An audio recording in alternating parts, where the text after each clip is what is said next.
என்னோட சிந்தனை வந்து நான் ரோல்ஸ் ரைஸ்ல வச்சேன். எனக்கு ஆடி கார் வந்து சென்னையில கோடீஸ்வரன் நான் தான் போல அந்த அளவுக்கு லாபம் இருக்குது இதுல. வெளியே வந்து அப்பு கரப்பது அது எப்படி இருக்கும் உங்களுக்கு ஃபீல்?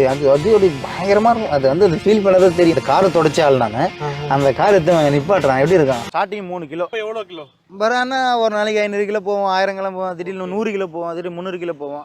இன்னைக்கு ஒரு பெரிய ரெஸ்டாரண்ட்ல கொடுக்குற பிரியாணி ஸ்டைலு டேஸ்ட் தான் நான் கொடுக்குறேன். அதை நான் கம்மியாக கொடுக்குறேன். 100 120 அன்லிமிட்டெடு. அப்போது நான் ஒரு 150 200லாம் வச்சுன்னா இன்னைக்கு சென்னையில் கோடீஸ்வரன் நான் தான் போல அந்த அளவுக்கு லாபம் இருக்குது இதில். ஆனால் கரெக்டாக தெளிவாக பண்ணணும், சும்மா பண்ணக்கூடாது. நிறைய பேர் வந்து நானும் பண்ணுறேன் பண்ணக்கூடாது. கரெக்டாக தெளிவாக மக்களுக்கு சேரணும்.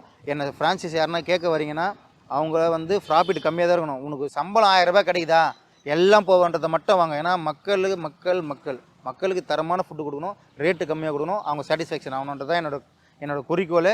ஃப்ரான்ச்சைஸ் வேணும்னா அப்பு கடைக்கு ஃப்ரான்ச்சைஸ் கேட்டால் அப்புக்கு மாதம் ஒரு 30,000 அப்பு கட்ட வந்து கிடைக்குன்ற மைண்ட் செட்டில் வாங்க. அதுக்கு மேலே கிடைக்கும், ஆனால் ஒரு 1000 ரூபா மைண்ட் செட்டில் வாங்க. ஏன்னா மக்களுக்கு தெளிவான ஃபுட்டு கொடுக்கணும்.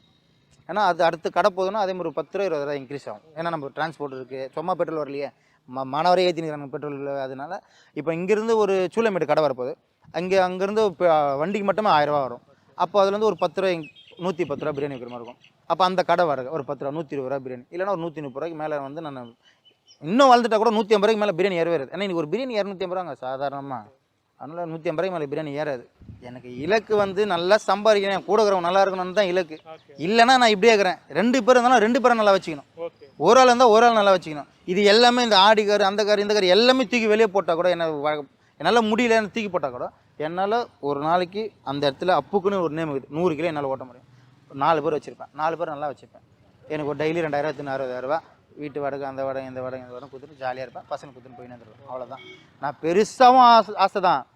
பெருசாக முடியலன்னா இந்த சிறுசில் என்ன பண்ண முடியும்னு நான் யோசிச்சு எப்பயோ வச்சிட்டேன் பிளான்டாக. அதனால் நான் பயமே கிடையாது எனக்கு. இதுதான் நான் இதெல்லாம் இன்றைக்கி வர நாளைக்கு போவோம், காரோ இன்றைக்கி வர நாளைக்கு போவோம். நாளைக்கு நல்லா சம்பாதிச்சுன்னா BMW ரோல்ஸ் ரைஸாக வாங்குறதுக்கு எனக்கு தகுதி வந்துடும் இன்னும் ஒரு 10 வருஷத்தில்.